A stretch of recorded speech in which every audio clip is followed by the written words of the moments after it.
I'm going to start my speech in 3, 2, 1. Ladies and gentlemen, as closing government, we will explain what practical harms are likely to be borne by the corrupt. Should we impoverish them? Because in opening, they mainly talk about the principle of deterrence and prevent future casualty.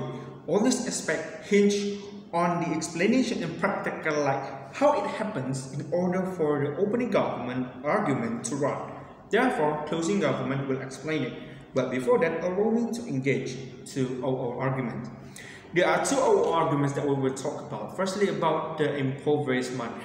OO state that impoverishment means that we impoverish the corruptors below the poverty line until they cannot afford food, daily expenses, sanitary, and etc. And OO state that no one has the right to do this, including the state. And on the second point is that we will discuss is about the family members that will be affected if we impoverish the corruptor, because the family doesn't connect it to the corruption activity or they doesn't play part and involved in it. We'll start by discussing the first point where OO state that no one has the right to impoverish the corruptor below the poverty line.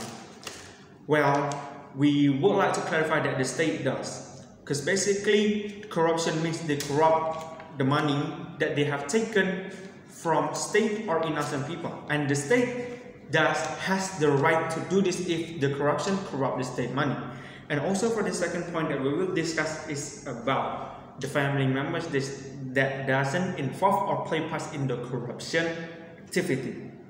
Well, if we talk about the corruption or corruptor activity, 100% the family members will be searched and will be involved with the case. So we will gladly say that the family will be involved and the family will be checked if they are play part or not in it. And if we're talking about corruption and the corrupted, it will be connected to their family, because in status quo, the corruptors do corruption activity because they are afraid or they are scared that they cannot fulfill the financial in the future. So 100% it will be connected towards the family.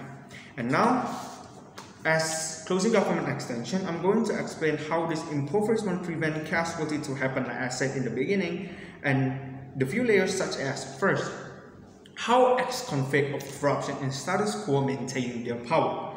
First, their family continue the fortune they have obtained through corruption, because in status quo, they only need to pay fine some liquid assets based on regulation. So if we said that the corruptor had paid fine and some liquid assets based on regulation that not cost so much for the corruptor, it means that their family continue the fortune that the corruptor has collected or the corruptor has corrupt. So it goes back to the OO statement just now. The second one is they can stay in position of power. This means even if they are revoked of their incumbent status at that moment, they still have money. And remember, money builds influence, and they can have in society, which means they are still on the position of power. And when we impoverish the corruptor, we take away their ability to delegate their dirty mouth action towards their family members. We also cut off their power on the society, so that they cannot go back to the group and influencing the groups. So, because as we know, when you don't have power, no one wants to interact with you.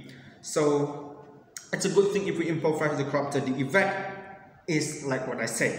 And we will go back to the first point where the family continue the fortune. Like what I also stated before, the family doesn't connect it towards the corruption. But what if the family is the corruption money, which means they are connected towards the corruption activity. So giving impoverishment punishment towards the corruptor will take away the ability to delegate the dirty mouth action. But more importantly, you create fear. And this fear analysis is very important. The reason why people corrupt in status quo, like I said before, because they are afraid of what if they don't get the financial opportunity in the future. Okay, in the status quo it's stated right there, right? Their interest to enrich their family and able to sustain in society is huge. When their fellows are impoverished because of corruption, he's given an example of what if I commit corruption, what if I do corruption, and they take away my assets and they impoverish me. This will internally infuse their mind and prevent them from doing what they want to do, and prevent them from doing the action because they want to stay alive for their family. It gives them second thought about the thing that they wanted to do, and that's why we would gladly and we would proudly propose. Thank you. Alright, ladies and gentlemen, I will start my speech as government whip in 3, 2, 1. Now, ladies and gentlemen, the opening opposition's biggest mistake is the inability to explain why on status quo is not enough. Now, it is not enough because they can still bribe people because what is taken is fine, usually small. Now, we can take an example. Syamsul Arifin, the governor of Sumatra Utara, in the past corrupted billions. He corrupted billions, but he was fined 350 million and he can still have influence through his connection. Now, he also is not jailed in Safar, as he also is not jailed in Safar because he can change his jail into a fancy kind.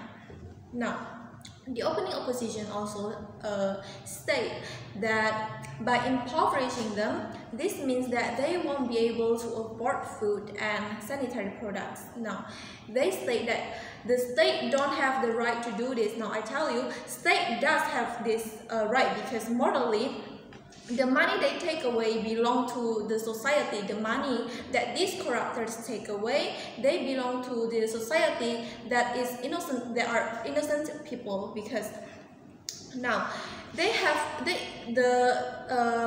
that can have benefit to help people to have food to eat and subsidize.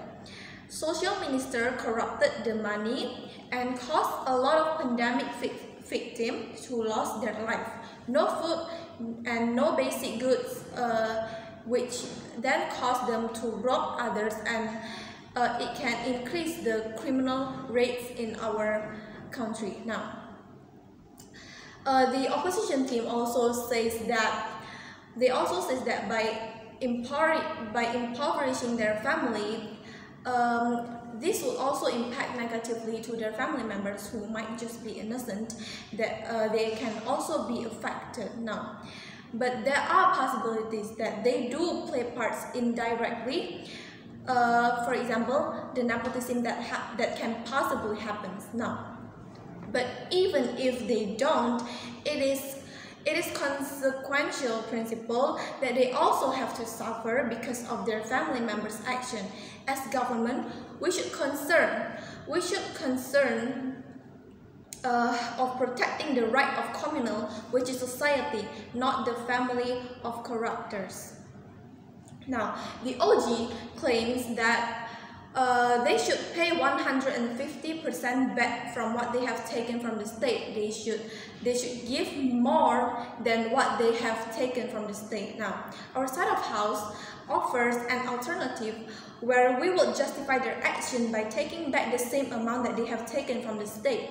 And this is the only alternative that can be morally accepted, because we have to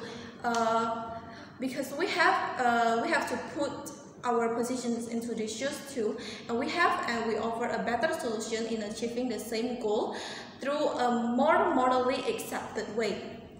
Now, and that is why our side of house proudly proposed this alternative to government. Thank you.